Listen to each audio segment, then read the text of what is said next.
So in today's lesson, we're going to consolidate our understanding of current, voltage, or electric potential difference, and resistance by seeing how they mathematically relate to each other. So before we begin, let's just do a quick review. So take a minute to set up a table similar to this one. We're going to discuss current, electric potential difference, and resistance, the symbol representing it, the unit of measurement we use, and the symbol that we use for that unit of measurement. So take a minute, write up this table, and see how you do in trying to remember what the answers are that will help you fill in this table. And when you're ready, resume the video, and let's see how you did. So when I think about current, I'm thinking about electrons flowing and a certain number of electrons passing through a certain point within a circuit. So the symbol that we use, say, to represent it is the letter, the uppercase I.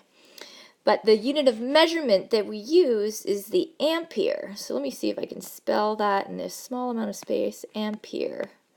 And so the symbol that we use as a short form for that unit of measurement is just a capital letter A.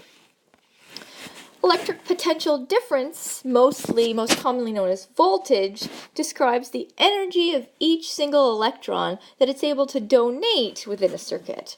So its symbol, when we're representing it in a mathematical formula, is a V, an uppercase V, and the unit is the volt. So the symbol that we use in this case to represent 1 volt is just the capital V. So resistance, however, if we're talking about it in a formula, a mathematical formula, in a short form, we're going to use the capital letter R. The unit that we use to measure resistance in, the base unit, is the ohm. And it has that funky symbol that is the Greek letter omega that we pronounce as an ohm. And there it is. So hopefully you did okay with that. Now we're going to look at how these three variables are in fact related mathematically. So Ohm's Law is a mathematical formula that allows us to relate these three measurements related to electricity. And it turns out when we do experiments consistently, we find that the voltage is equal to the current multiplied by the resistance in a given circuit. So we can replace those words for the symbols that represent those measurements. So V equals IR, and that is known as Ohm's Law. So we need to make sure when we're using this formula that our voltage or our potential difference is in fact measured in volts. So we need to convert to volts if the units given are not in volts. We need to make sure our current is measured in amperes and that our resistance is measured in ohms.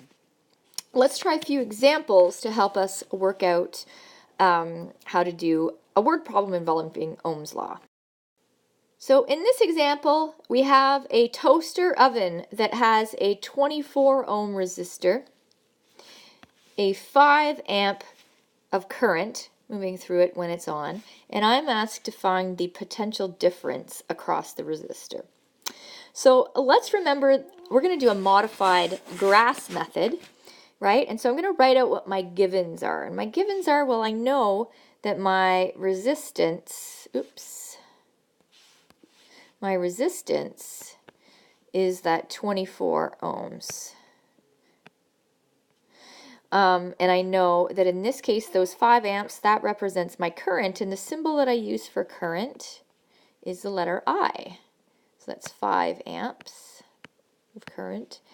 And I'm asked to find the potential difference. Well, potential difference is another term that is used often for voltage, and that's what our unknown is. So that's what we're required to find.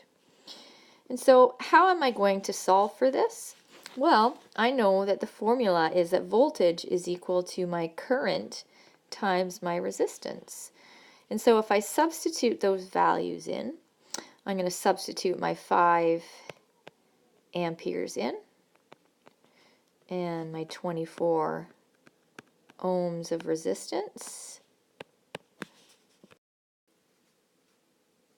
Then that gives me 120 volts, which is incidentally the power in one of our regular outlets.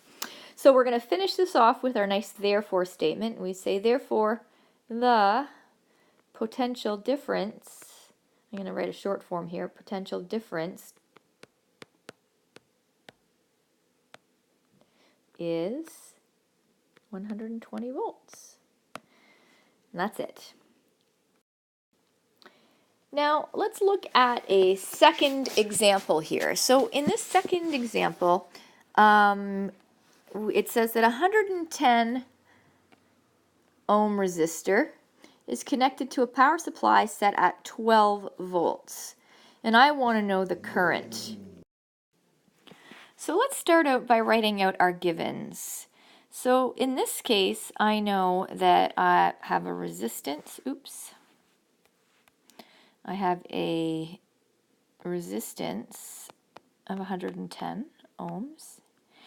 I have my power supply that's set at 12 volts. So that is my voltage, so 12 volts. And I'm looking to know what my current is. So my unknown is my I. And so when I look at my formula, I see that I don't have my I isolated. But however, I know that all of you are in math this semester, so I'm going to go through a quick process to help you to isolate that variable I. And so I know my unknown is my I right here, and so that means I want to get rid of the R, and so I'm going to divide it out. Whatever I do to one side, I do to the other side of my equation, and R over here divided by R results in 1. And so now I can rewrite this equation. I know that I is equal to V over R. Now, I can go ahead and substitute in the values that I know, which is that I have a voltage of 12 volts, and I have a resistance of 110 ohms. And so when I work that out, that gives me approximately 0.109. I'm going to round that to 0.11, and my units are amperes. So now the last thing that I need to do is to write a therefore statement. And the therefore statement would be, therefore the current measured is 0.11 amperes. And I'm done. Now there's one other trick that I'm going to mention to you, and that is that I want you to know that there is a quick trick to this. And so I'm just going to sort that out. So you'll remember when we did density, we saw the density triangle. There is a similar voltage triangle, or Ohm's Law triangle, that we can create. So I'm going to do that. So I know that V is equal to I times R. So you'll remember that if I go ahead and I want to find V, well, I hide it. I put my finger over it, and I see that the I and the R are beside each other. So that means that I'm multiplying I with R. If I were solving for I, just like we just did, I know the formula is going to be V divided by R. But let's see how this triangle helps me out. So if I kind of hide the I, then I can see that I have V over R, kind of makes a fraction, so V divided by R. And so though we haven't seen this yet, I know that if I were searching for a resistance, I would simply put my finger over it, and I would see that resistance, that's the variable I want, so I'm hiding it, it would be equal to my voltage divided by my current. So if you find that the math isolating the variables is tricky for you, which it is for some of you, you may want to use this triangle, and that will maybe speed that process up and make you less prone to making a mistake. All right, so for the next question, I'd like you to give it a try on your own and see how you do, and then continue the video when you are ready. So here's the question that I was talking about. So pause the video, give this a go, and then check your answer by watching the remaining part of the video.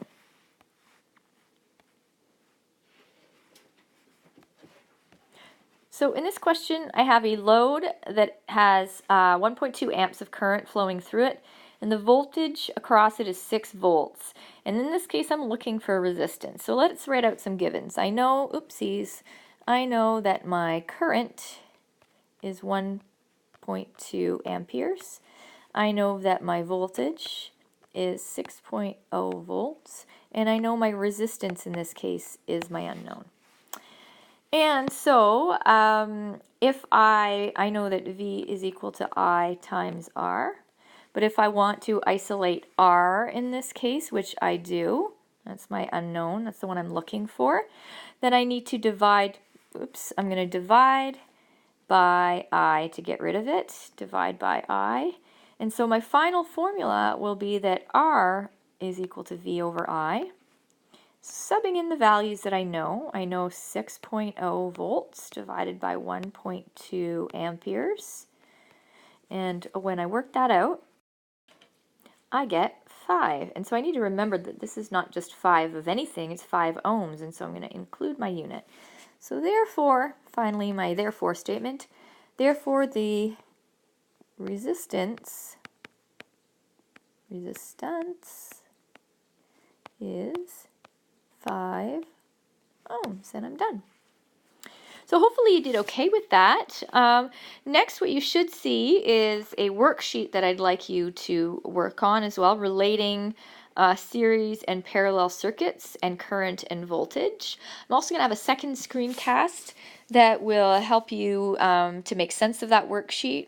So I'll have the answer key there, or another screencast with the answer key to that worksheet, but try to figure it out yourself before watching the screencast. And if you have any questions, make sure that you come and see me in the morning before Tuesday's class.